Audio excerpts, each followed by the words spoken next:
আর যদি কেউ এই মুহূর্তেই পারতেছো না, পরিবেশ পারিপার্শ্বিকতা সব মিলাইয়া বিবাহের সময় এখনো হয় নাই, কিন্তু নিজের যৌন চাহিদা আছে, নিজের ভিতরের কামনা বাসনা আছে, এটা তো বন্ধ করে দেওয়া যাবে না। এমন কোনো ট্যাবলেট দিয়ে বলে যে তার যেন আর কোনো শারীরিক কোনো যৌন চাহিদাই যেন না থাকে, এমন ইনজেকশন দিয়ে দেন না, তাহলে তো এটা মুশকিল, এটা বিপদ।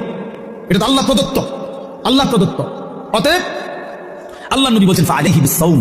থাক ওদিকে তাকায় না ভাই, এত মানুষ সবাই বুঝানো সম্ভব না, কিছু পাগল ছাগল ফালতু গুলো থাকবে, এটা এত তান টোহাই লাগবে। তুমি যে দূর শুনছে দূর, আমি এত সংখ্যার চিন্তাও করি না। মানুষ হয়েছে 10 কোটি, হ্যাঁ আল্লাহ কইল আমি নিলাম না, কথা বুঝছেন না? মানুষ হয়েছে 50 লাখ আগে, সবাই আমার আলগি দিয়ে মনে করেন 4 রাস্তার মাথা নিয়ে হতাই দিয়েছে।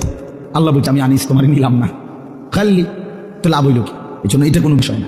তো আল্লাহ নবী বলেন ফাআলাইহি বিসসাওম, তাহলে তুমি রোজা রাখো, ফাইন্নাহু লাহু বিজাউন, এবং এটার মধ্যেই তোমার জন্য প্রতিষেধক রয়েছে। সবর করো, রোজা তোমাকে সবর করতে শিখাবে, রোজা তোমার চরিত্র পবিত্র রাখতে শুরু করে শেখাবে। এটা রাসূলুল্লাহ সাল্লাল্লাহু আলাইহি ওয়াসাল্লামের নববী প্রেসক্রিপশন, এটা নবীজির প্রেসক্রিপশন, নবীজির ঔষধ।